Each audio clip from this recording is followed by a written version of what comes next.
未婚妻怕怀孕，从不让我碰，却在领证当天连打10支孕酮后消失。直到他的手机误触打来视频，我看见金圈太子爷邪笑着，双手肆意揉弄未婚妻的柔软。我让你打运送你就打，真听话。未婚妻脸色潮红，身体起起伏伏。一个破医生也配？要不是看他是个潜力股，我早就把他踹了。我面无表情地挂断视频，转身走上了诺贝尔颁奖典礼的舞台。聚光灯下，我举起奖杯，对着全球直播镜头微微一笑。感谢我的前女友，是她的背叛，让我能心无旁骛地攻克医学难题。顺便，我单身了。话音刚落，我的手机便被打爆，各国皇室公主、顶级财阀千金的联姻请求纷至沓来。江晨，你疯了吗？你在全球直播上胡说八道什么？我刚走下颁奖台，助理艾米就举着手机追上来，满脸为难。江老师，是苏小姐。我摘下胸口的绶带，随手递给她，语气平淡：挂了。可是我说挂了。艾米不敢再多言，立刻掐断了通话。3个小时前，民政局门口，我握着户口本，等了苏庆月整整3个小时。从最初的期待到满心焦急，最后只剩麻木。他没有出现，却误触拨来了一通视频电话。屏幕里，他娇羞地依偎在男人怀中。那个男人我认得，是金圈有名的太子爷秦风。一个穷鬼也敢肖想我的女人，宝贝，等我玩腻了，就把他那家破医院买下来，让他刷厕所。讨厌。那一刻，世界仿佛静止了。我面无表情地挂断电话，删除了有关他的一切，平静登上了飞往斯德哥尔摩的专机。江老师，艾米的声音将我拉回现实。她滑动着手机屏幕，语速飞快地汇报：歪国皇室发来邮件，小公主想和您共进晚餐。F 国石油大亨的女儿直接开了一架飞机过来，说要跟您谈谈联姻。您看，还有华尔街那位女魔头点名要送您一家顶级研究所。手机再次疯狂响起，又是苏庆月。艾米正要挂断，我却制止了她。接。电话一接通，苏庆月压抑着怒火的声音便冲了过来。江晨，你最好给我一个解释。你是不是觉得出名了，翅膀硬了？你别忘了，当初是谁陪着你熬过那些无人问津的日子？我轻笑一声，声音透着刺骨的寒意。无人问津，苏庆月，你记性真差。豪华私人会所内，苏庆月狠狠将手机摔在桌上，胸口剧烈起伏。他什么意思？什么叫我记性差？闺蜜们立刻围了上来。庆月，别生气，一个破医生拿了个奖就不知道自己姓什么了。就是。他以为他是谁，还敢在全球直播上内涵你，他配吗？我看他就是故意演戏，想逼你回头。秦风搂着苏庆月的腰，慢悠悠晃着手中的红酒杯，脸上满是傲慢。一个男人用这种方式博眼球，真是可悲。庆月，你放心，我明天就让人去查查那个诺贝尔奖，看要花多少钱，也给你买一个回来。闺蜜们立刻夸张地尖叫起来。哇，情商好霸气！庆月你好幸福啊！苏庆月的脸色这才缓和些许，她重新拿起手机，看着屏幕上江晨身着礼服的照片，眼神复杂。就在这时，包厢门被猛地推开，苏庆月的母亲气喘吁吁地冲进来，脸上满是惊慌。庆月，你快看新闻！电视屏幕上，全球各大新闻台都在滚动播放江晨的获奖新闻。震惊！本届诺贝尔医学奖得主竟是来自东方的神秘青年科学家江晨，其研究成果 Chris James 被誉为将开启人类基因编辑新纪元，市场估值不可限量。据悉，江晨年仅28岁，是史上最年轻的诺贝尔奖得主之一。包厢内瞬间陷入死一般的寂静，闺蜜们脸上的嘲讽僵在原地，秦风晃着酒杯的手也停在了半空，苏庆月更是如遭雷击，呆呆地望着屏幕上那张她熟悉又陌生的脸。怎么可能？他一直以为江晨只是个小有天赋、前途渺茫的穷医生，可如今这个他口中的穷鬼却站在了世界之巅。苏母一把抓住他的胳膊，声音不住发抖：“庆月，你不是说今天要跟他领证吗？领了没有？”苏庆月嘴唇哆嗦着，一句话也说不出来。你糊涂啊！这么大一尊金佛，你怎么就让他给跑了？秦风的脸色阴沉的能滴出水，他最无法接受的是那个被他踩在脚下的穷鬼，竟摇身一变成了他都难以企及的存在。这感觉如同被人狠狠扇了一记耳光。苏庆月回过神，疯了一般抢过手机，再次拨打江晨的电话。这一次电话接通了，他立刻换上哭腔：“江晨，我错了，我之前都是跟你开玩笑的。我那么爱你，怎么可能真的背叛你？我只是想考验考验你。”江晨静静地听他说完，只回了3个字：“你哪位？”我回国当天，机场被围得水泄不通，闪光灯如咒语般不停闪烁，几乎要晃伤人眼。我戴着墨镜，在安保人员的簇拥下艰难前行。江老师，前女友背叛您这件事儿，您有什么看法？姜老师，您现在是单身吗？择偶标准是什么？记者们的问题一个比一个尖锐，我一言不发。就在这时，人群外围突然一阵骚动。江晨，苏庆月身着白裙，头发凌乱，脸上挂着泪痕，疯了一般朝我扑来。她身后跟着她的父母，同样满脸焦急。江晨，你听我解释。她被安保拦住，只能声嘶力竭地哭喊。我知道错了，我们重新开始好不好？我不能没有你。她哭得梨花带雨，一副被辜负的痴情模样，引得周围人纷纷窃窃私语。看着挺可怜的，也许真有什么误会。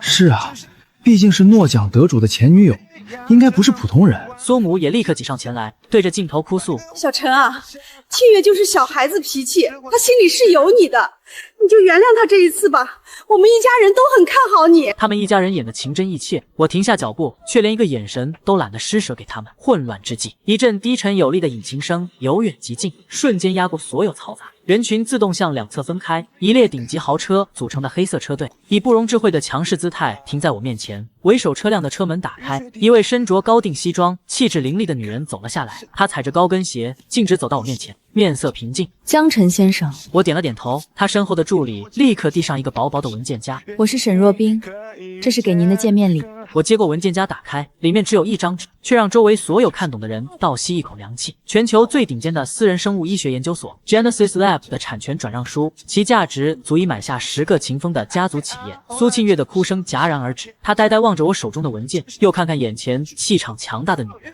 眼中满是嫉妒与疯狂。江晨，你不能这么对我！苏庆月彻底失控，尖叫着试图冲破安保阻拦。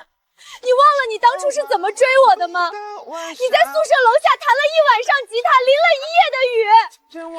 你说过这辈子只会爱我一个人，这些你都忘了吗？他的声音凄厉，如同在控诉一个负心汉。周围的记者立刻像闻到血腥味的鲨鱼，将镜头对准我。我终于缓缓转头，摘下墨镜，第一次正眼看他。我的眼神很冷，冷得如同手术刀。我上前一步，声音不高不低，刚好能让所有记者的麦克风清晰收音。你确定是这样吗？苏庆月的身体猛地一僵，我轻笑出声，笑声里满是毫不掩饰的嘲弄。苏庆月，当初是你死缠烂打，求着我跟你交往的。这句话如同一颗炸弹，在人群中轰然炸开。苏庆月的脸色瞬间惨白。你胡说！我胡说。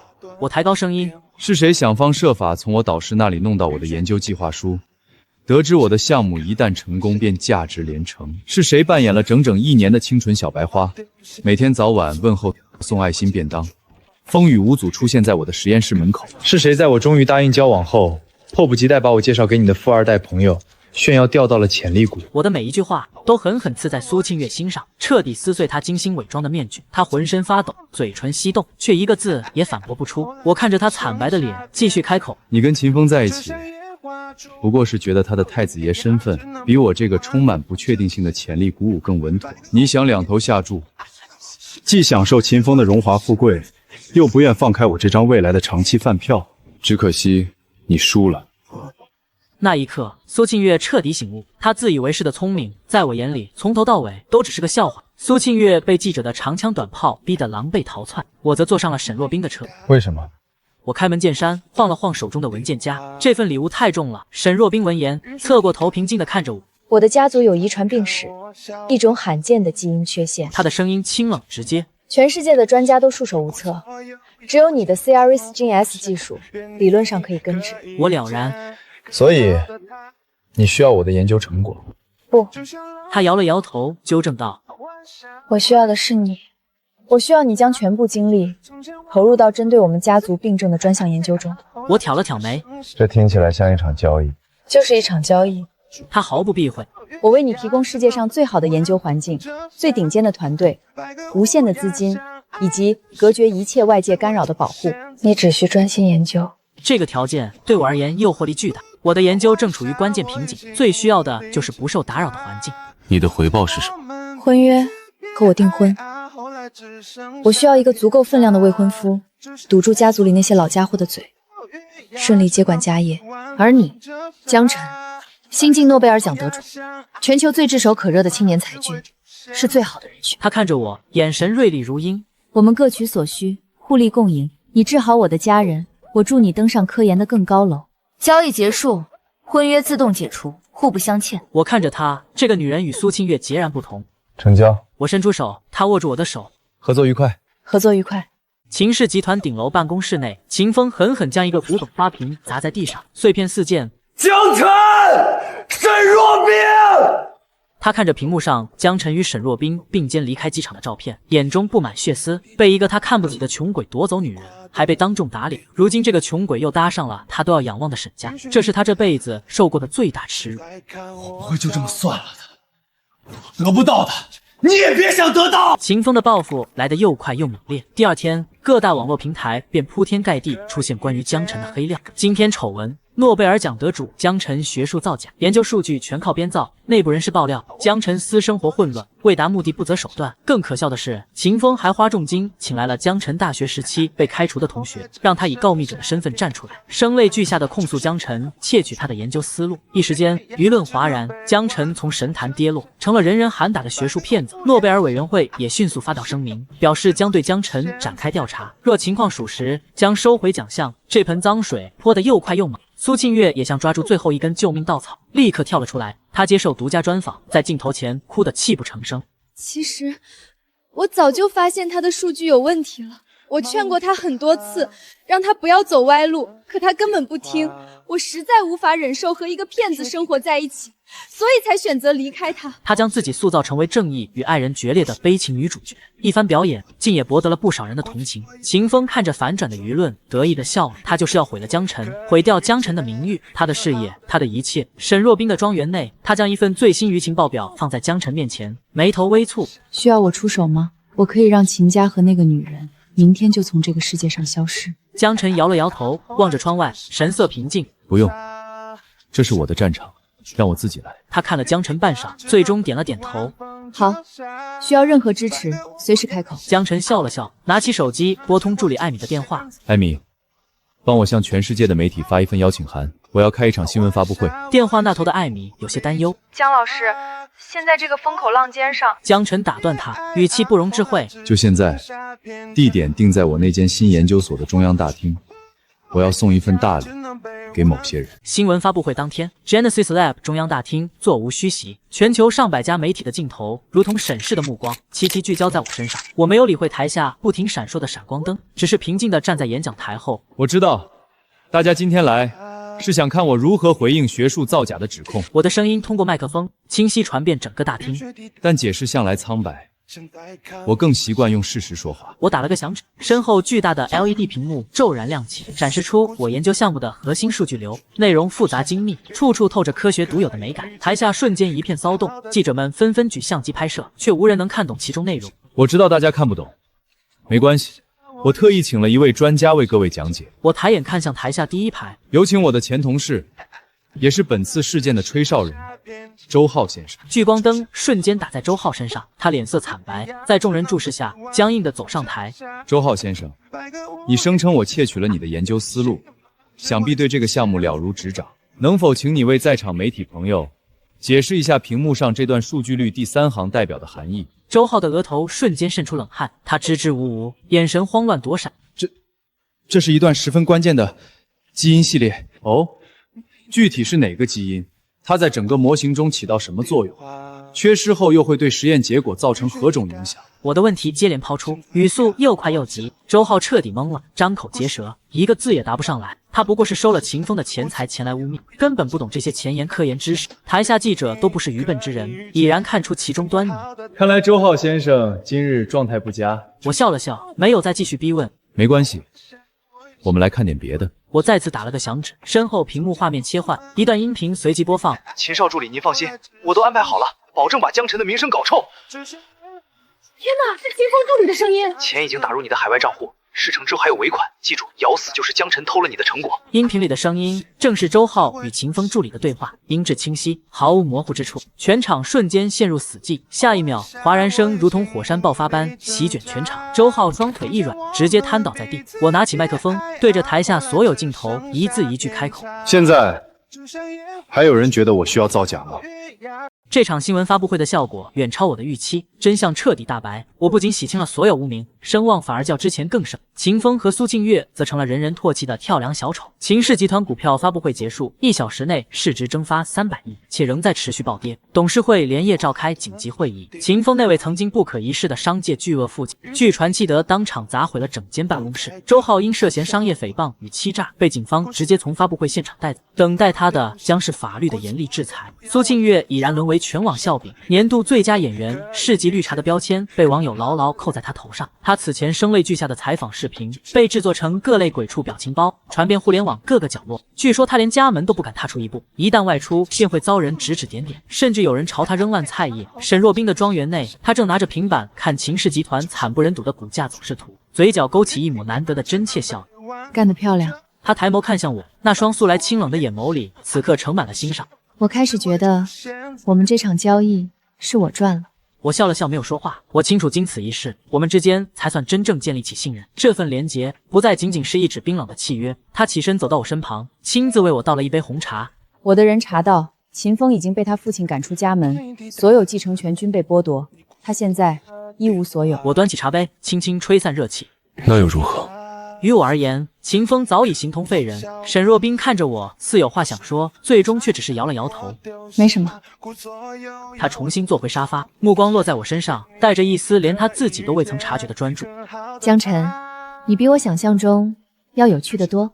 我们之间的合作从这一刻起悄然发生了微妙的变化。与此同时，秦氏集团顶楼办公室，秦风站在落地窗前，手握手机，屏幕上是刺眼的新闻推送。新闻内容显示，江晨召开发布会，完美回应学术造假指控。秦氏集团股价暴跌，市值蒸发300亿。他狠狠将手机砸在地上，机身瞬间4分5裂。废物！他转身冲着助理怒吼：“你不是说那个周浩万无一失吗？”助理缩在角落，脸色惨白如纸。秦少，我也不知道他会录音。不知道。秦风抄起桌上的水晶烟灰缸，径直朝助理砸去。烟灰缸擦过助理耳畔，砸在墙上，碎成无数残渣。滚！都给我滚！助理连滚带爬地逃出办公室。秦风粗重地喘着气，双手撑在办公桌上。江晨，我不会让你好过的，绝对不会。这时，办公室门被人推开，秦风的父亲秦万成面色阴沉地走了进来。爸。秦万成二话不说，抬手便是一记耳光，清脆的巴掌声在办公室内回荡。秦风捂着脸，难以置信地看着父亲：“你打我？打你？”秦万成的声音冰冷刺骨：“恨不得杀了你！你可知因为你做的蠢事，公司今日蒸发了多少资产？”秦风张了张嘴，一句话也说不出来。300亿！秦万成猛地一拍桌子：“董事会那帮老东西已经在商议更换董事长的事宜了，我辛苦打拼半生的家业全被你这个败家子毁了。”秦风脸上的血色一点点褪去。爸，我会让江晨付出代价的。秦万成冷笑一声：“你以为江晨还是从前那个任你欺辱的小医生？他如今是诺贝尔奖得主，是沈家的座上宾。”秦万成挥了挥手：“你走吧，从今日起，秦家没有你这个儿子，你的银行卡、信用卡都会被全部冻结。”秦风愣在原地。爸，你滚！秦万成指着门口，声音里满是厌恶：“别让我再看见你。”被赶出家门的秦风彻底陷入疯狂，他失去所有光环，从云端跌入泥潭，巨大的落差让他无法接受。他将这一切罪责全都归咎于苏庆月。此时的苏庆月正躲在租住的狭小公寓里，他已经数日未曾出门，手机不敢开机，电视不敢打开，只要设备启动，铺天盖地的辱骂评论便会涌来。他蜷缩在沙发上，抱着抱枕，双眼红肿不堪。门铃突然响起，苏庆月浑身一颤，下意识捂住耳朵。门铃又响了几声，随即变成粗暴的砸门声。苏庆月，开门！苏庆月，开门！是秦风的声音。苏庆月的脸色瞬间惨白，他轻手轻脚走到门边，透过猫眼向外望去。秦风站在门外，头发凌乱，眼中布满血丝，他的西装皱皱巴巴，领带歪在一旁，全然不见往日光鲜亮丽的太子爷模样。我知道你在里面，开门！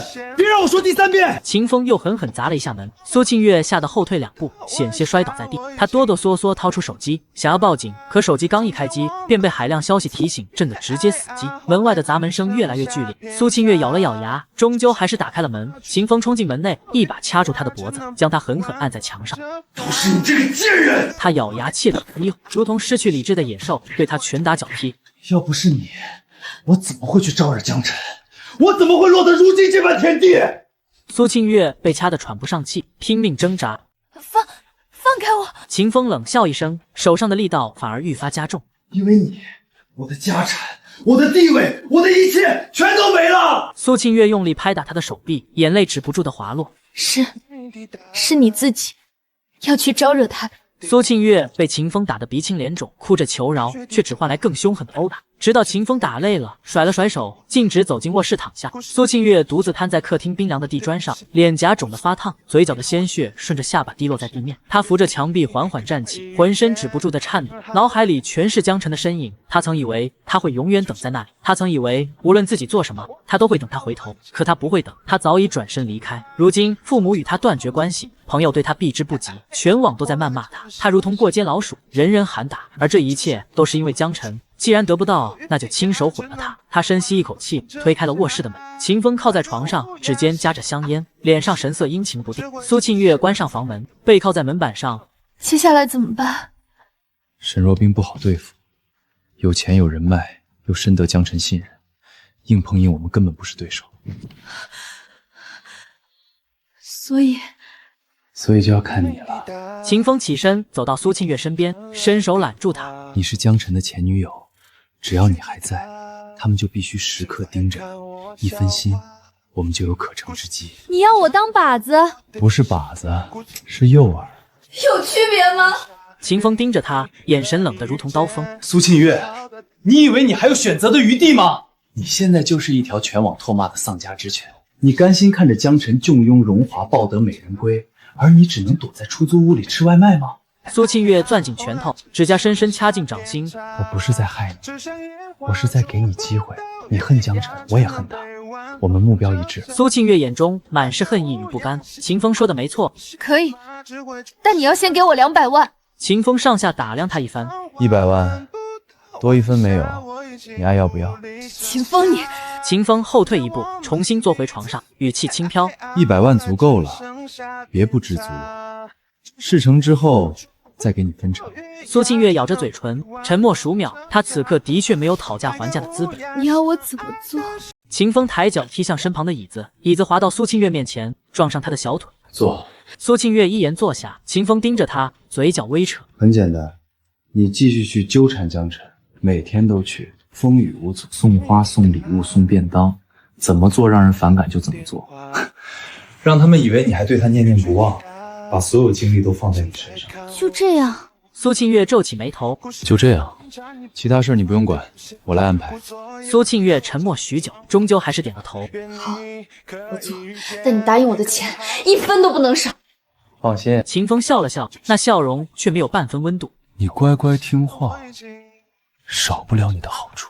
接下来几日，苏庆月每天都会前往研究所。第一天，他站在门口，手里提着一袋糖炒栗子，保安将他拦下，他便站在门口，从下午等到天黑。第二天，他带了一束鲜花，保安依旧不让他进入，他便将花放在门口，转身离开。第三天，他带了亲手制作的手工饼干，保安阻拦时，他没有纠缠，将饼干放在门口台阶上，安静离开。每一次，他都戴着黑色口罩，鸭舌帽压得极低，将自己裹得严严实实。他的举动不像是闹事，反倒像一位痴心的旧情人。在默默守候蹲守江辰的记者认出了他，诺奖得主前女友痴心守候，每日送礼物求复合的标题开始出现在各大网络平台，舆论风向悄然发生转变。人家都做到这份上了，江辰也太绝情了吧！两人分手，该不会真有隐情吧？说不定他是真的知道错了呢。一位诺贝尔奖得主，连这点凶心都没有。我看到这些评论时，内心毫无波澜。可沈若冰的反应却比我预想中激烈。当晚，他来找我，脸色十分难看。苏晴月的事，你打算怎么处理？我继续看着手中的实验数据，开口回应：不理会就好，他闹腾不了多久。可舆论已经开始偏向他了，再这样下去，外界会把你当成忘恩负义之人。我抬眸看向他，他的手指紧紧绞在一起。江辰，现在已经有人借这件事大做文章，开始扒你的过往，说你成名后抛弃陪伴自己的前女友，还有人说你是攀附沈家才甩了苏晴月。我放下手中的数据资料，你相信吗？我当然不信，可别人会信。他顿了顿，声音压低。秦风虽被赶出秦家，可手中仍有人脉。若苏庆月继续这样闹下去，你的名声必定受损。学术圈最看重声誉，一旦声誉受损，你的研究与成果都会遭到质疑。我看着他说的确实有理，心底隐隐升起一丝不安。果然，第7天出事了。一个形容枯槁、浑身是伤的女人出现在研究所门口，她跪在冰冷的大理石地面上，额头贴地，声音嘶哑：“江辰，我错了，我真的错了。”是苏庆月。安保人员试图将她驱离，她却死死抱住门前的柱子，无论如何都不肯离开。求求你救救我！秦风要杀我，他已经疯了！他抬起头，那张曾经姣好的面容青一块紫一块，嘴角还带着血迹，模样凄惨至极。看在我们往日情分上，你救我这一次，就最后一次。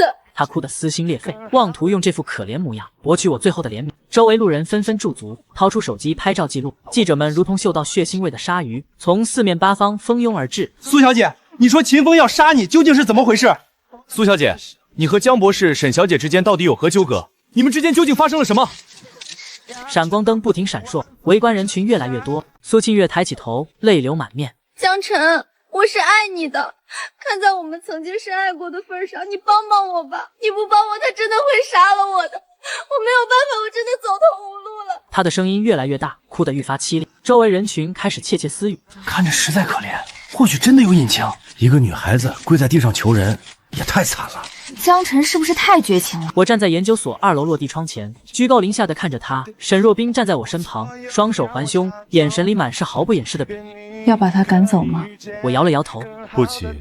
我拿起桌上的内部通话器，按下公共广播按钮。苏小姐，我的声音通过广播清晰传遍研究所每一个角落，也传到了楼下苏庆月耳中。她猛地抬头，眼中燃起一丝希望。你刚才说，看在我们往日情分上。我轻笑一声，是哪一段情分？是你在电话里骂我是破医生的那段，还是你依偎在秦风怀里笑着说早想把我踹开的那段？话音落下，那段曾让我心灰意冷的视频通话录音通过研究所广播系统响彻整个园区。一个破医生也配跟我谈未来？一个穷鬼也敢肖想我的女人？清晰的对话伴着苏庆月与秦风放肆的嘲笑声，如同一记记响亮耳光，狠狠抽在苏庆月脸上。研究所内进出的科研人员纷纷驻足，用异样的目光看着跪在地上的女人。那目光里有鄙夷，有嘲弄，更有看小丑般的好奇。苏庆月的脸瞬间血色尽失，她万万没想到我会将她最不堪的一面如此公开赤裸地展现在所有人面前。这份羞辱远比秦风的拳打脚踢更让她痛苦。苏庆月气得浑身发抖，却一句话也说不出来。我隔着玻璃冷冷看着她，你选了自己的路，苏晴月，你想要的是金圈太子爷，不是我这个破医生。如今太子爷沦为穷光蛋，你又回头来找我这个破医生了。我笑了，笑意里满是讽刺。你是不是觉得全世界的男人都该围着你转？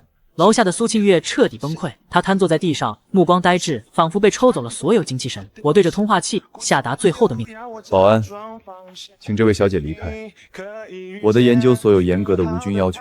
我顿了顿，补充一句：我不希望任何污染物出现在这里，把她带走。污染物3个字如同最后一根稻草，彻底压垮了苏庆月。她被2名保安架起往外拖拽，嘴里仍不甘心的嘶吼：江辰，你别得意，你不过是运气好。你以为沈若冰是真的爱你吗？他只是在利用你，你这种人永远都得不到真爱。我看着他被拖走的狼狈背影，无动于衷。我转身看向近在咫尺的沈若冰，忽然开口：抱歉，让你看笑话了。沈若冰却摇了摇头，走到我面前，主动整理了一下我微乱的衣领。不，你处理得很好。他的指尖微凉，触碰到我的皮肤，带来一丝细微的颤栗。我没有躲开，他也没有收回手，两人就这样安静站立，无人言语。楼下传来汽车引擎发动的声音，苏庆月应当是被塞进出租车，彻底离开了。沈若冰收回手，后退一步，神情恢复往日清冷。他不会善罢甘休的。我知道。我点了点头。以他的性格，被当众这般驱赶，必定会想方设法报复。沈若冰没有再说话，但我清楚他心中所想与我一致。苏庆月与秦风必定在暗中策划阴谋。今日这场闹剧不过是开胃小菜，真正的重头戏还在后面。沈若冰忽然看向门口方向，开口说话：他刚才说的话，你别放在心上。什么话？说我不是真的爱你，只是在利用你。他语气平淡，我却看见他耳根微微泛红。我看着他，点了点头。对了，有件事忘了告诉他。沈若冰面露好奇，开口询问：什么事？我看着他的眼睛，一字一句清晰开口：针对你家族遗传病的特效药，我上周已经研发完成，完整专利握在我手中。沈若冰的瞳孔骤然收缩。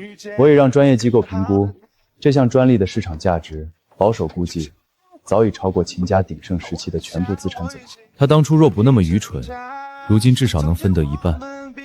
可惜，我拿起桌上茶杯，轻轻抿了一口。他赌输了。这一刻，我不仅要让他失去，更要让他清楚知道，他为了所谓荣华富贵，究竟错过了何等巨大的财富。我要他后悔终生，永无翻身之日。当晚，苏庆月给秦风打去电话，我按你说的做了，跪在他面前求他救我。他的声音满是疲惫。他什么反应？没任何反应，他让保安把我拖走了。沈若冰也在。电话那头沉默许久。行，我知道了。接下来怎么办？你不用管，后续的事我来安排。好。苏庆月挂断电话，她坐在床上，望着窗外夜色，城市灯火遥远明亮，却照不进她所在的角落。她忽然觉得无比疲惫，不是身体的疲累，而是心底的倦意。可她心中恨意翻涌，满心不甘，凭什么自己落得这般境，江晨却能潇洒快活？他清楚，从答应秦风那一刻起，自己便再也没有回头路。这条路一旦踏上，便再也无法抽身。苏庆月擦去脸上的泪水，她的眼中藏着一抹可怖的光芒，那是一无所有、被逼至绝境之人才会有的狠戾。苏庆月被拖出研究所后，确实安静了数日，可这份安静更像是暴风雨来临前的沉寂。秦风被赶出秦家后，也再未出现在公众视野。这两个被世界抛弃的人，如同丧家之犬，消失在城市的角落，无人知晓他们身在何处，也无人在意。直到1周后的深夜，我的手机在凌晨2点骤然响起，是技术员小林打来的。姜老师，出事了！他带着哭腔的声音将我从睡梦中惊醒。怎么办？研究所的服务器被人入侵了！我猛地从床上坐起。什么 ？Sirius GNS 的核心数据被窃取了！我的大脑瞬间清醒，我一边穿衣服一边追问：什么时候发现的？安保系统没有报警吗？对方使用了极高明的渗透手段，绕过了所有防火墙。小林的声音不住发抖，直到对方在数据寮中植入病毒程序，触发自检系统，我们才察觉异常。可那时数据已经……他没有再说下去，但我已然明白。我挂断电话，立刻驱车赶往研究所。路上，我拨通沈若冰的电话，她显然也刚被叫醒，声音带着困意，却很快恢复清醒。我马上到。他说完便直接挂断电话。20分钟后，我抵达研究所，中央控制室灯火通明，所有技术人员都面色惨白地坐在电脑前。小林迎上来，眼眶通红，递给我一份报告。对方盗走了约30%的核心数据，主要是基因靶向定位的算法模块。没有这个模块，整个 CRS GNS 系统便无法精准定位致病基因。而且什么？而且对方盗取数据的同时，还植入了病毒，将我们备份服务器里的同模块数据全部加密。也就是说，我们现在也无法获取这套算法。我盯着屏幕上的病毒警告，大脑飞速运转。沈若冰推门而入，他身后跟着2名西装革履的男子。这是沈家的网络安全团队。他简洁介绍，随即走到我身边，压低声音：有怀疑对象吗？我沉默2秒。苏晴月，还有秦风。沈若冰皱起眉头，他们有这个能力吗？苏晴月没有，但秦风有。秦家虽已败落，可秦风被赶出家贡前，手中仍握有不少人脉，他认识不少技术圈的人。若他与苏晴月联手，我没有继续说下去。沈若冰的脸色沉了下来。若真是他们，这件事便不再是简单的数据泄露，是蓄谋已久的报复。就在这时，小林突然惊呼一声：姜老师，您看！屏幕上的监控画面里出现一个模糊身影，时间显示为3天前的凌晨。那人穿着黑色连帽衫，戴着口罩，站在研究所后门的消防通道内。他手中拿着一个类似 U 盘的物件，插在门禁系统上。虽看不清面容，可那身形我再熟悉不过，是苏庆月。他是怎么进来的？沈若冰的声音冷了下来。小林调出另一段监控画面中，苏庆月站在研究所后门外，掏出手机拨通电话。几分钟后，后门电子锁轻响一声，自动打开。门禁系统被人从内部远程打开。小林的声音仍在发抖。我与沈若冰对视一，这意味着研究所内部出现了内鬼。沈若冰的反应比我更快。沈若冰转身对身后的主管说道：老李，把服务器被入侵前3天的所有操作日记全部调出来。老李点了点头，立刻开始操作。老李的眉头越皱越紧，手指在键盘上敲击得飞快。沈若冰开口询问：怎么了？老李盯着屏幕，声音低沉。部分登录记录被删除了，能恢复吗？我试试。老李调出数据恢复工具，开始扫描，进度条推进的极慢，一格格缓慢向前，整个技术室鸦雀无声。20分钟后，进度条终于走完。老李快速浏览恢复的数据，脸色愈发难看。我开口问道：“查到是谁了吗？”老李指着屏幕，神情并未轻松。查到了，但此人使用的是虚拟账号 ，IP 地址被多层代理掩盖，最后节点在国外。沈若冰皱起眉头。虚拟账号，那就查不到源头了。理论上，老李话说到一半，忽然顿住。等等，我找到了！所有人立刻围了过去。此人确实十分谨慎，却犯了一个低级错误。老李放大其中一条记录，他用虚拟账号登录前，先用真实账号登录过一次，前后不到1分钟，只是查看了服务器目录结构。他以为自己用的是虚拟账号，可操作过快，切换失误。老李的手指停在屏幕上，这条记录他没有删除。屏幕上一个名字被红框圈出，艾米。我盯着屏幕上的名字，大脑嗡的一声。艾米，你的助理？我没有说话。你确定？沈若冰看向老李，100%确定。老李又调出几条记录，而且不止登录记录，艾米的门禁卡在事发当晚也有异常。他刷卡进入办公楼，监控显示他前往了服务器机房所在楼层，在那一层停留了1小时才离开。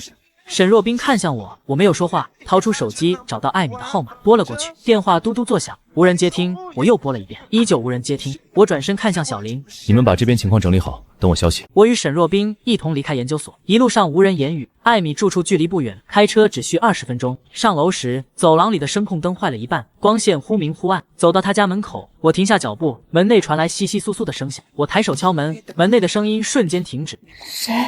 艾米的声音带着明显的紧张。我江晨。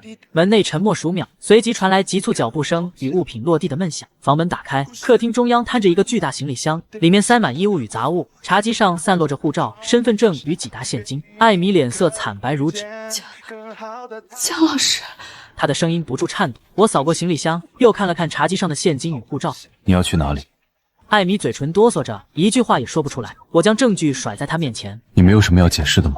艾米低下头，看着打印出的记录，沉默许久。房间里只剩下墙上时钟的滴答声。良久，她抬起头看向我，笑了。解释什么？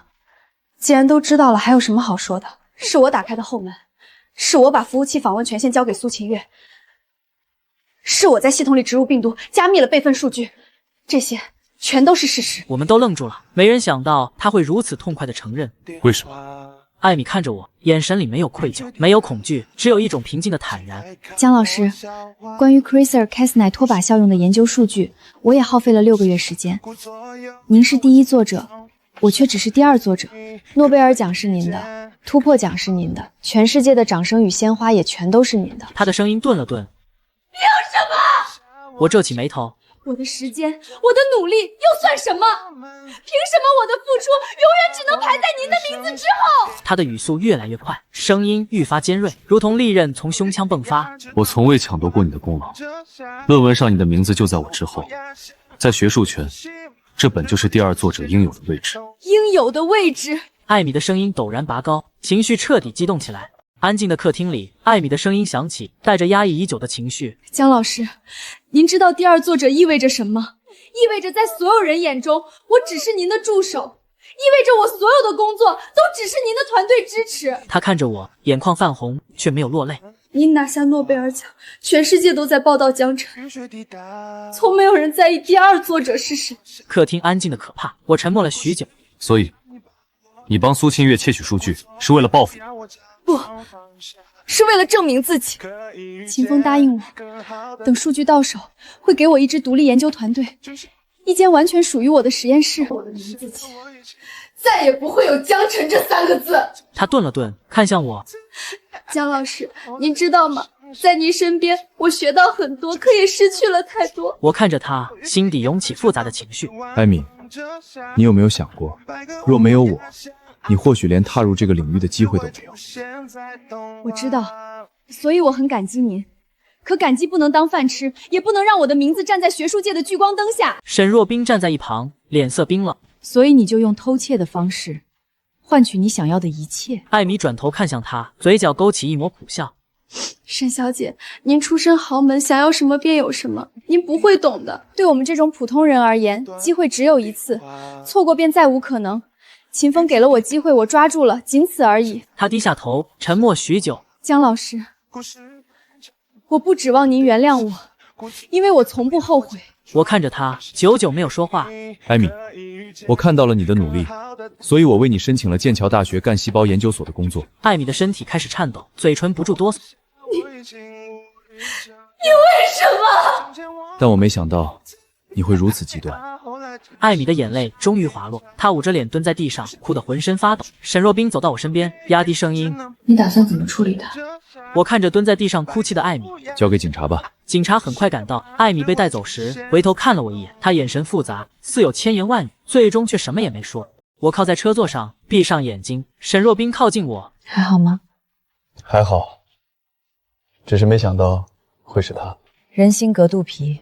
沈若冰的声音里带着一丝疲惫。秦风这一步棋走得够阴的，买通了艾米，苏庆月负责拷贝，分工十分明确。我睁开眼睛，看着车窗外忽明忽暗的路灯。数据被偷了30%，没有那个算法模块 ，CRSDNS 就是个半成品。他们拿走了最核心的部分。能补回来吗？能，但需要时间，至少3个月。沈若冰沉默了片刻。如果他们把数据卖给别人，3个月太久了。所以，我们不能让他们有机会卖出去。我坐起身。秦风现在最缺什么？钱。沈若冰回答得很快。他被赶出秦家之后，所有银行卡都被冻结了，黑客工具花了他不少钱，应该是之前偷偷转移出来的，但数额不会太多。他现在一定急着把数据变现。我点点头。他越快出手，就越容易留下痕迹。我们就在他出手之前找到他。沈若冰拿出手机，拨通了老李的电话。老李，盯紧所有可能收购 CRSGNS 数据的生物医药公司，一旦有人接触这批数据，立刻告诉我。另外，查一下秦风和苏庆月最近的行踪。挂断电话后，他看向我，接下来怎么办？等他们犯错。秦风拿到数据之后，果然急于出手。数据被盗的第2天，他就通过中间人联系上了欧洲一家生物科技公司 BioGenex， 该公司总部位于瑞士，是海森的主要竞争对手。秦风开价5000万美元 ，BioGenex 没有立刻答应，要求先验证数据的真实性。秦风犹豫了，他知道一旦把数据样本发过去，对方很可能直接破解，不再需要他。可他又急着用钱，被赶出秦家之后，他租住在城郊一个破旧小区，银行卡被冻结，身上的现金支撑不了多久。苏庆月比他更急，他住在城中村的隔断间，月租800块，每天靠着泡面度日。看着网上骂他的评论，几乎快要崩溃。这女的也太绿茶了吧，还有脸求复合？当初嫌江琛是破医生，现在后悔了，活该！年度最佳演员实锤了，笑死人！你到底什么时候能把数据卖出去？他蹲在秦风租住的房间里，声音里满是不耐烦。秦风坐在床上，盯着电脑屏幕，眉头紧锁。你催什么催？这种事儿能急吗？不急。苏庆月站起身。你知不知道我现在过的是什么日子？连一件像样的衣服都买不起了。秦风抬起头，看着他那张因愤怒而扭曲的脸，忽然生出一阵厌恶。你以前不是挺会装的吗？装清纯，装温柔，把江晨耍得团团转。怎么现在不装了？苏庆月的脸涨得通红。秦风，你什么意思？我的意思是……秦风站起身，居高临下的看着他。你现在能依靠的人只有我。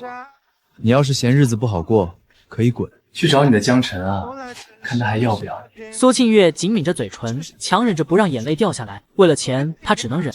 那你说，到底怎么办？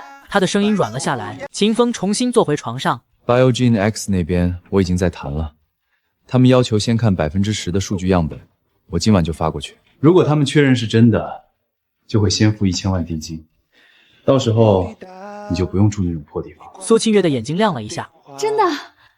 真的。秦风点点头，眼神里却掠过一丝不安。他隐瞒了一件事 ，BioGenex 还要求他亲自前往瑞士面谈，他必须出境，而他的护照还在秦家的控制之下，他需要一个新的身份，一本新的护照，这些都需要时间，也需要钱，而他最缺的就是钱。与此同时，研究所里，我正一遍又一遍检查服务器被入侵的痕迹。老李的团队已经完成了初步调查，秦风用的黑客工具是从暗网购买的，应该是专业黑客团队出品，专门针对企业级防火墙。我站起身，走到窗边。沈若冰，我需要你帮忙。他找的是国外公司，要动用你沈家的资源了。国外的情报网络，你比我熟。沈若冰沉默一瞬，点了点头。秦风把数据样本发出去之后，等了3天。这3天里，他几乎没有合影。他坐在床边，盯着手机屏幕，连呼吸都刻意放轻，生怕错过那一声提示音。每一次消息提醒，都让他心跳骤停半拍。苏庆月也坐立不安，窝在沙发角落，声音里带着压抑不住的焦躁。每隔1个小时就开口询问：“有消息了吗？”第3天深夜，手机屏幕亮了 ，BioGenex 的回复终于来了，数据验证通过，请携带完整数据，于1周内抵达瑞士苏黎世，当面完成交易，价格5000万美元。秦风盯着屏幕，手指微微发抖。5000万美元，有了这笔钱，他就可以重新开始，他可以离开这个国家，去一个没人认识他的地方，再也不用看任何人的脸色。他慢慢抬起头，看了一眼蜷缩在沙发上的苏庆月，嘴角勾起一抹冷笑。他不过是他手里的一颗棋子，等交易完成，这颗棋子就可以扔掉。苏庆月从沙发上坐起来，睡眼惺忪。有消息了。秦风关上电脑，他们同意了，事成之后5000万美元。苏庆月一下子清醒过来，眼睛亮得吓人。那我要分一半。秦风看了他一眼，你，秦风，你什么意思？苏庆月的声音尖了起来。要不是我，你能拿到这些数据吗？你当初说过，事成之后会给我分成。秦风冷笑一声，除了之前的100万，我再给你500万。秦风，5000万你就给我500万。爱要不要？秦风转过身，不要的话，1分都没有。苏庆月攥紧拳头，眼里满是不甘与恨意。好，500万。秦风转过头看了他一眼，交易完成之后给你。现在你先把护照给我。苏庆月愣了一下，用我的护照做什么？你别管，只需要配合就行。苏庆月犹豫许久，最终还是从包里掏出护照递了过去。秦风接过护照，脸上露出得意的笑。这个女人真好骗，别说500万，他连100万都不会给她。老李这边也很快查到了秦风准备出境的消息。他通过地下渠道办了假护照，用的身份信息是苏庆月的。出入境记录显示，他打算从香港转机前往瑞士苏黎世。什么时候？3天后，飞香港的航班下午2点。沈若冰挂了电话，看向我。他要跑，你打算怎么办？去机场截住他。你有证据吗？沈若冰拉住我的手臂，声音压得很低。他手里的数据是从你研究所偷的，但我没有他直接参与盗窃的证据。艾米指认的是苏庆月，不是秦风。如果他死不承认，我们拿他没办法。我沉默了片刻。那就让苏庆月指认的。沈若冰愣了一下。你觉得他会？会。他要是发现秦风骗了他，一定会翻脸。苏庆月这个人最恨被人利用。其实我心里根本没底，这一步我在赌。沈若冰看着我，点了点头。我来安排。当天下午，苏庆月收到了一条陌生短信。苏庆月盯着手机屏幕上秦风要跑的字样，愣了好几秒，只觉得这肯定是假的。秦风怎么可能跑？他还需要他，事情还没办完。他在心里一遍遍说服自己。他靠在床头，可这条信息像一根刺扎在脑子里，怎么都拔不出来。他想起秦风之前的态度语气，还有看他时的眼神，心跳开始不受控制的加快。他不断给自己打气，秦风不敢耍他，否则就把所有事都抖出去，大家谁都别想好过。他拿起手机，立刻给秦风打去电话，听筒里只有嘟嘟的声响，始终无人接听。过了10分钟，他又打了一遍，还是没人接。他的手指开始发抖，指甲深深掐进掌心。他疯了一样反复拨打，听筒里始终传来冰冷的提示音：“您拨打的用户正忙，请稍后再拨。”他瞬间反应过来，这不是占线，是自己早就被秦风拉黑了。他猛地把手机砸在地上，一声脆响过后，手机屏幕彻底碎裂。他的眼里布满血丝，嘴唇被自己咬出了血，声音沙哑的不像人声。秦风，你想甩了我？没那么容易。他弯腰捡起碎屏手机，指尖按了几下，拨出了一个号码。喂，我要报警。秦风在机场找了个角落坐下，等候登机。广播一遍遍播报着航班信息。他低着头，把帽檐压得很低，手指无意识地攥着假护照，心里默念：快了就快了。手机突然响起，他吓了一跳，来电人是苏庆月。秦风嘴角一撇，直接挂断。电话反复打来，第3次响起时，他干脆将苏庆月拉黑。秦风把手机塞进口袋，靠在椅背上，脑子里已经开始盘算到了瑞士之后要怎么花钱。就在这时，手机又响了，是个陌生号码。秦风犹豫片刻，接起了电话。电话那头的声音低沉而严肃：“秦风先生，我是国际刑警组织调查员，你涉嫌参与一起跨国商业间谍案，你的航班已被取消，请配合调查。”秦风的脸色瞬间惨白，他猛地站起身，手机差点掉在地上。他环顾四周，4名身着制服的人员正从不同方向朝他走来。秦风的心跳几乎冲到嗓子眼，他转身就跑，连行李箱都顾不上拿。可他只跑了2步，就被人从背后扑倒，膝盖压在他的后背上，脸被按进冰凉的地砖，他的鼻子被撞得瞬间涌出鲜血。秦风先生，你被逮捕了。咔嗒一声，冰冷的手铐铐上了秦风的手腕。你们凭什么抓我？你们有证据吗？秦风先生，不要再挣扎了，你的同伙已经自首了。秦风瞬间反应过来，对方口中的同伙就是苏庆月。贱人，这个贱女人！秦风趴在地上，脸贴着地砖，脑子里一片空白。秦风，一个声音从头顶传来，秦风费力地抬起头，江晨站在他面前，低头看着他。秦风的眼神从惊恐转为恨意，他挣扎着想站起来，却被人死死按住。江晨，是你！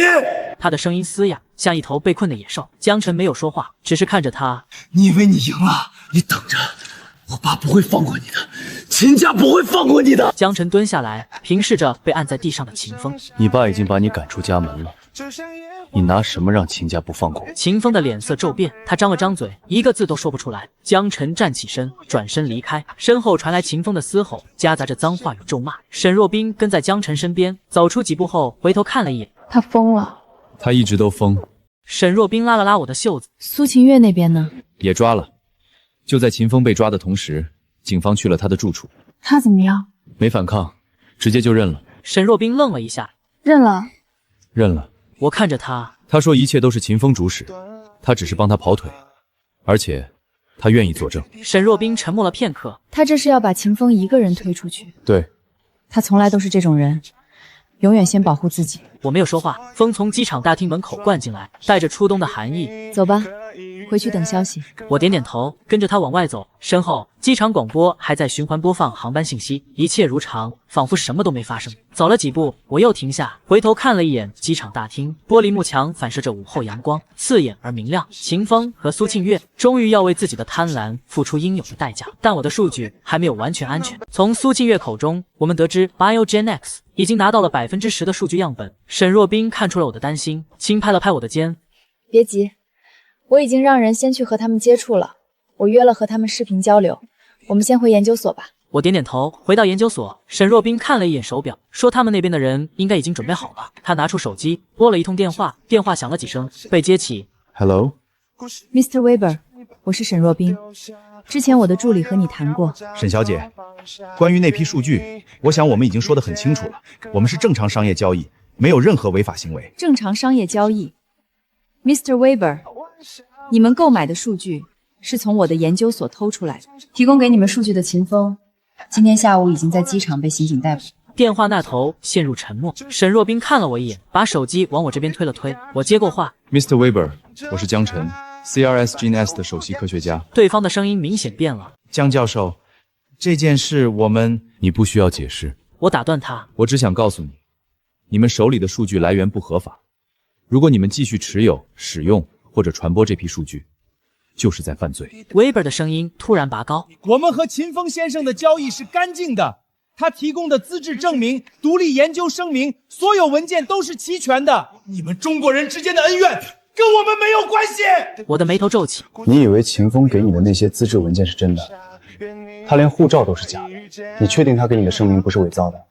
不可能 ！Weber 的声音越来越激动，沈若冰的脸色沉了下来。沈小姐、江先生，我尊重你们，但这不代表你们可以随便欺负我们。Weber 的声音里满是怒意。数据我们已经付了一部分款项，你们让我把东西交出来，凭什么？沈若冰深吸一口气，就凭秦风是在犯罪。他的声音压得很低。你和他交易，就是在收赃。这件事要是捅出去，Biogen X 的股价，你担得起吗？电话那头的声音突然卡住了。视频里，他的脸色惨白如纸，我能听见他的呼吸声急促而沉重，像一头困在笼中的野兽。视频暂停5分钟。他抹了一把额头上的汗。我要和公司高层商量一下，请便。屏幕按了下去。良久，电话那头再次响起 Weber 的声音：“我接受你的条件。”沈若冰的嘴角微微上扬。很好，我的律师会把合同给你。明天之前，我要看到签好的文件。明白。电话挂断，沈若冰把手机收起，偏过头看向我。搞定了。我看着他，阳光从窗外洒进来，落在他的侧脸与肩头，让人心里涌起一股暖意。这个女人永远比我快一步，永远在我开口之前就把事情安排妥当。谢谢你，谢谢你一直以来的帮助。谢什么？他偏过头看我，嘴角微微上扬。我们之间还用说谢吗？秦风被捕的消息很快传到了秦万成耳中。这位昔日的商界大鳄，在得知儿子因商业间谍罪被逮捕后，沉默了整整一天。第二天，他托人给我带了一句话：江晨，我知道我没有资格求你，但秦风毕竟是我的儿子，请你手下留情。我听完这句话，面无表情，只深深叹了一口气。沈若冰站在我身边，眉头微蹙。怎么了？累。我靠在椅背上，闭上眼睛。从苏清月背叛我，到秦风偷我数据，再到艾米被收买 ，Biogen X 拿到样本，这一路走过来，每一步都像在走钢丝。我现在只想把这些烂摊子收拾干净，然后安安静静做我的研究。沈若冰走到我身边，在旁边坐下。江晨，马上就会结束了。等这件事彻底了结之后，你想做什么？我睁开眼睛，看着天花板。先把第2阶段研究完成，然后去一个安静的地方待一段时间。一个人？我转过头看着他，2个人也行。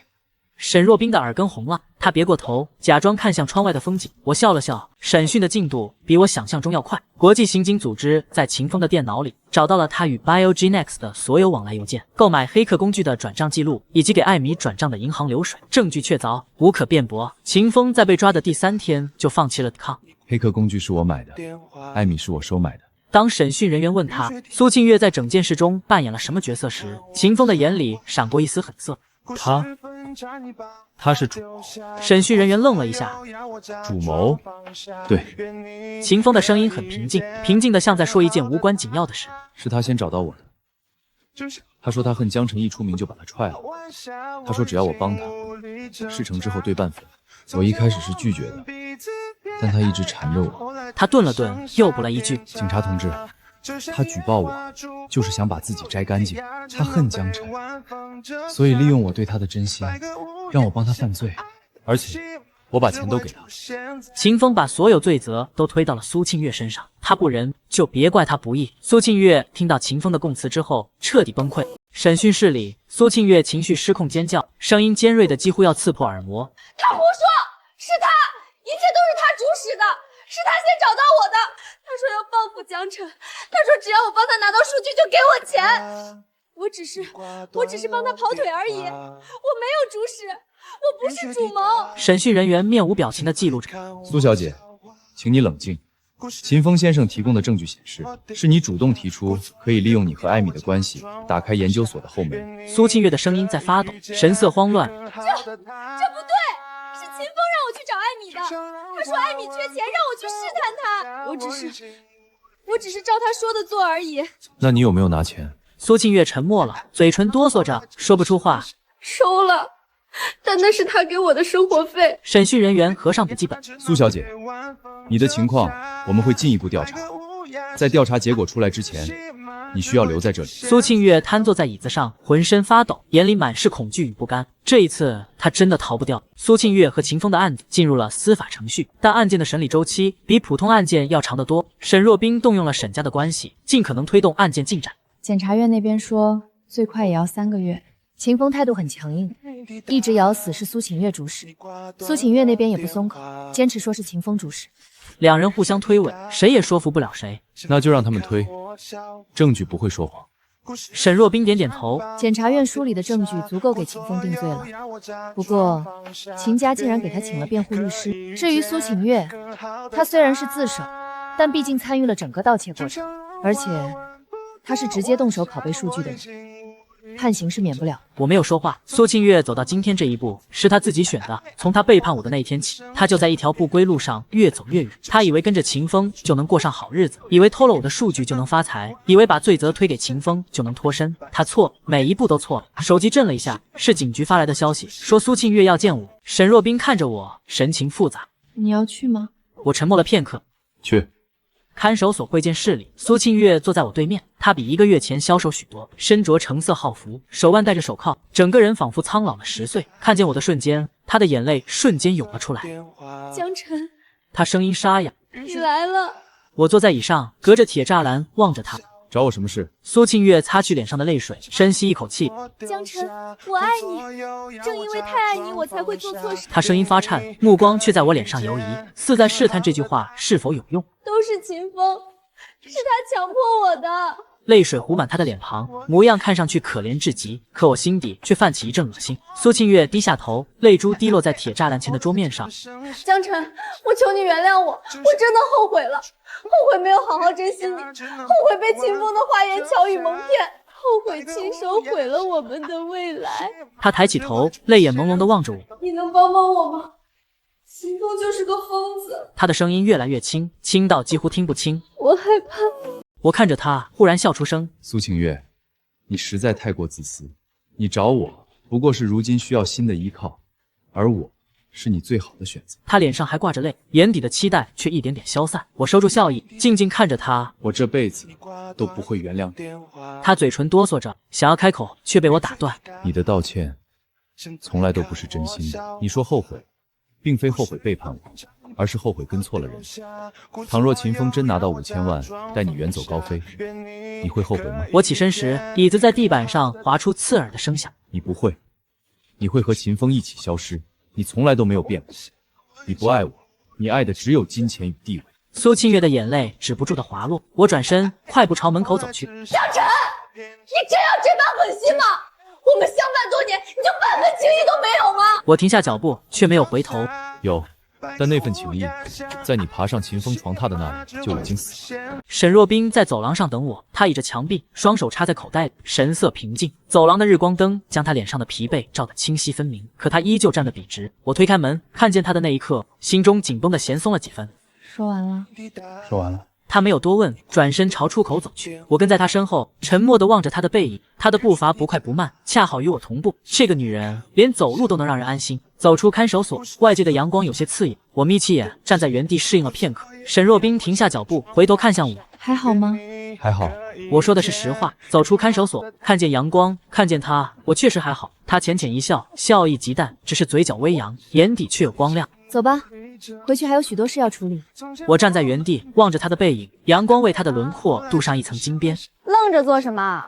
他头也不回地喊了一声，语气带着几分笑意。我点头，快步跟上他的脚步。身后看守所的大门早已紧闭，案子在3个月后正式开庭审理。因案情复杂，庭审持续了整整1周。秦风聘请了国内顶尖的刑事辩护律师，试图为自己争取最轻刑罚。他的辩护策略很简单，将所有罪责推给苏庆月，把自己塑造成被女人蛊惑的受害者。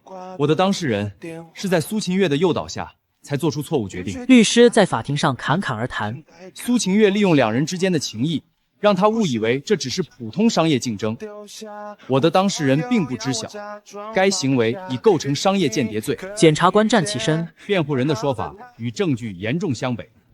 证据显示，秦风是这起商业间谍案的主谋，黑客工具由他购买，艾米被他收买，Biogen X 由他联络，苏秦月在全程中只是执行者。律师还想反驳，法官敲响了法锤。请辩护人注意，法庭只认证据，你口中的诱导，证据何在？律师脸色难看，慌忙翻阅手中文件，却拿不出任何实质证据。法官静待3秒，直接宣布传证人。法庭大门开启，苏庆月被带上法庭。作为同案被告人，他主动申请以控方证人身份出庭，以求从轻处罚。秦风坐在被告席，双手紧紧攥住栏杆。他转头，目光穿过人群，落在我身上，死死盯着我。检察官起身，苏小姐，请告知法庭，这起商业间谍案究竟是谁主使？苏庆月低着头，沉默了许久。法庭内安静的能听见空调运转的嗡鸣。是秦风，是他先找到我说要报复江晨，他说有办法拿到数据，让我去找艾米，借我的关系打开研究所后门。我只是按他说的做了。秦风的律师立刻起身，反对。证人证词前后矛盾。此前审讯中，苏清月曾承认是他先提出的计划。检察官从容起身，请法庭注意，苏庆月先前的供词是在秦风的威胁下被迫做出的。法庭内一阵骚动，旁听席上的众人开始交头接耳。法官敲响法锤，肃静。他看向苏庆月，目光严肃。苏小姐，你是否因秦风的威胁做出了虚假供诉？苏庆月的眼泪瞬间涌出，我看见她肩膀颤抖，整个人缩在证人席上。是的。他嘴唇翕动数次，才艰难挤出声音，眼眶蓄满泪水，始终不敢抬头看任何人。秦风让人传话，若我不替他顶罪，他就公开我和他所有的聊天记录，那些记录里有太多我的隐私。他再也说不下去，双手捂着脸，哭得浑身发抖。我也不知道。检察官起身，拿起桌上的一份文件。法官阁下，我这里有一份证据，是秦风在看守所期间通过律师向苏秦月传递威胁信息的记录。法庭内再次骚动，秦风的身体骤然僵住。根据看守所记录，秦风先后3次通过律师传递信息，明确要求苏宁月承担主责，否则便公开他的隐私。检察官呈上证据，请法庭过目。秦风猛地站起身，撞得被告席的椅子向后滑出半步。你这个贱人，你胡说！他声音嘶哑，手指直指苏庆月，脖颈青筋暴起。是你先找我的，贱人，你该死！法警立刻上前，一左一右将他按回座位，手臂反扣在椅背上，他仍在挣扎，以腿在地面发出刺耳的摩擦声。放开我！那个贱人在撒谎！苏庆月哭得浑身颤抖，却死死瞪着他，嗓音嘶哑：“你才是！秦风落得今日下场，全是因为你！我要杀了你！”法官敲响法锤，被告注意言行，若再放肆，本院将以藐视法庭罪对你进行处罚。秦风胸口剧烈起伏，死死盯着苏庆月，眼神凶狠，似要将他生吞。最终，法官宣布择日再审。秦风被法警押往出口。经过旁听席时，他死死盯着我，我径直迎上他的目光，用口型说道：“你输了。”他瞳孔骤然收缩。贱人，贱人，你们一群贱人！闭嘴！大门砰然关上，将一切隔绝在外。宣判当日，我没有再去法庭，沈若冰去了。他回来后，将判决书放在我面前。秦风犯商业间谍罪，判处有期徒刑7年。苏庆月犯商业间谍罪，系从犯，判处有期徒刑3年。7年、3年，我看着判决书上的文字，沉默了许久。秦风听到判决时，当场失控，他大喊大叫，扬言要上诉，要找最好的律师翻案。法警将他拖走时，他还在咒骂苏庆月，骂他是贱人扫把星，是他此生最大的错。苏庆月呢？他反倒很平静。听到判决时，他只是低着头，一言不发。被带出法庭时，他回头看了一眼旁听席，大概是在找你，却没有找到。我没有说话，沈若冰看了我一眼。你在想什么？没什么。我合上判决书，只是觉得这一切终于结束了。结束了。沈若冰点了点头。律师说，秦风即便上诉，改判的可能也微乎其微，证据确凿，他翻不了案。我站起身，走到窗边，窗外夕阳沉入地平线，将天空染成一片金红。若冰，谢谢你一直陪在我身边。他沉默片刻，起身朝我走来。江晨，你之前说等一切结束，要带我去一处安静的地方。你打算带我去哪里？我转过头，看着他，夕阳的光落在他脸上，为他冷艳的容颜镀上一层柔和的光晕。你想去哪里？他思索片刻，海边吧，我想看海。好，等我完成 CRS Gene S 第2阶段研究，我们就去海边。还要多久？3个月。3个月，太久了。嫌久？那你想怎样？他思索片刻，忽然笑了。不如这样，我陪你在研究所加班，你做你的研究，我在一旁陪着。等研究结束，你立刻带我去海边。我看着他，忍不住笑了。好。窗外，夕阳缓缓沉入地平线，最后一缕光芒消散时，城市的灯火次第亮起，新的夜晚就此开始。而这一次，我不再是孤身一人。没了秦风和苏庆月这2个麻烦，我的世界终于彻底清静。我和沈若冰的约定也步入了新的阶段。特效药的临床试验进展极为顺利，沈若冰家族的遗传病得到了完美控制与治愈，整个沈家都将我奉为上宾。沈若冰的父亲，那位执掌庞大商业帝国的男人，甚至当众表示，只要我愿意，沈家的一切都可归我所有。但我拒绝了，我想要的从来都不是这些。这天夜里，研究所顶层休息室，我和沈若冰相对而坐，中间摆着一张棋盘，药很完美。我的家人托我向你施以最诚挚的谢意。这是约定的一部分。所以，我们的约定如今算是结束了吗？他抬眼，目光灼灼地看着我。按照最初的约定，药物研制成功，约定便终止，婚约也自动解除。我捏着棋子，没有立刻作答。他看着我，眼神里藏着我从未见过的情绪，似是紧张，又似是期待。江晨，于你而言，我们之间还只是约定吗？他问的直接，一如他一贯的作风。我从他故作镇定的声音里听出一丝不易察觉的颤抖。这个在外人面前永远冷静强势的女人，此刻竟露出了柔软的一面，将选择权全然交到了我手中。我看着棋盘，沉吟许久，没有回答他的问题，只是伸手将他垂在脸颊旁的一缕碎发轻轻拨到后，我的指尖无意间触碰到他微凉的耳垂，他浑身一僵，呼吸骤然停滞。我收回手，仿若无事发生，将手中白子落在棋盘天元之位。我看着他的眼睛，声音低沉温和：小心，这盘棋你快输了。一个亲昵的动作，一句无关情爱的话，却胜过千言万语的告白。我看见他那双素来清冷的眸子里，瞬间绽出比星辰更耀眼的光芒。他笑了，是发自内心、毫无伪装的笑容。是吗？他拿起一颗黑子，毫不犹豫地落在我的白子旁。那可不一定。那一刻，我清楚，我们之间早已不是简单的约定。这1个月来，沈若冰的父亲最爱做的事，便是拉着我下棋。尽管他从未赢过。江晨，你又赢了。你这小子下棋一点情面都不留。叔叔，陪您下棋，我不敢相让，让了您反倒会不高兴。少贫嘴。他瞪了我一眼，眼底的笑意却藏不住。老人靠在椅背上看了我片刻，忽然收敛了笑容。我就这一个女儿，你一定要好好待她。我会的。半年后，我再次站在聚光灯下，这一次是世界生命科学突破奖的颁奖典礼。我身边站着的是沈若冰，她以 Genesis Lab 创始人和首席投资人的身份，与我一同分享这份荣誉。颁奖典礼上，主持人站在台上，笑容满面。江博士，沈小姐，二位郎才女貌，又是事业上的绝佳搭档，外界十分好奇，你们在生活中是否也将合作关系更进一步了呢？这个问题略显越界，却道出了所有人的心声。全场目光尽数聚焦在我们身上。沈若冰看了我一眼，嘴角带着浅笑，没有说话，将回答的权利交给了我。我握住她戴着白纱手套的手，轻轻拉到身边，而后拿起话筒，看向台下，也看向镜头。沈小姐于我而言，早已不是合作伙伴。我顿了顿，转头深深望着他的眼睛，那双曾经清冷的眸子，此刻盛满温柔的笑意与信任。它是我所有研究的起点，也是我所有努力的终点。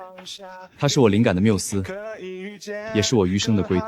我没有直白说爱，可每一个字都比爱更加沉重。台下爆发出雷鸣般的掌声与祝福声，在闪光灯的海洋中，我看见沈若冰的眼眶微微泛红，她踮起脚尖，在我耳边轻声说道：江晨，这场约定，我好像要陪上一辈子。我笑了，低头吻上她的唇，彼此彼此。去他的背叛，去他的过往，我的未来，我的星辰大海就在我的怀中，而这一次，我绝不会再放手。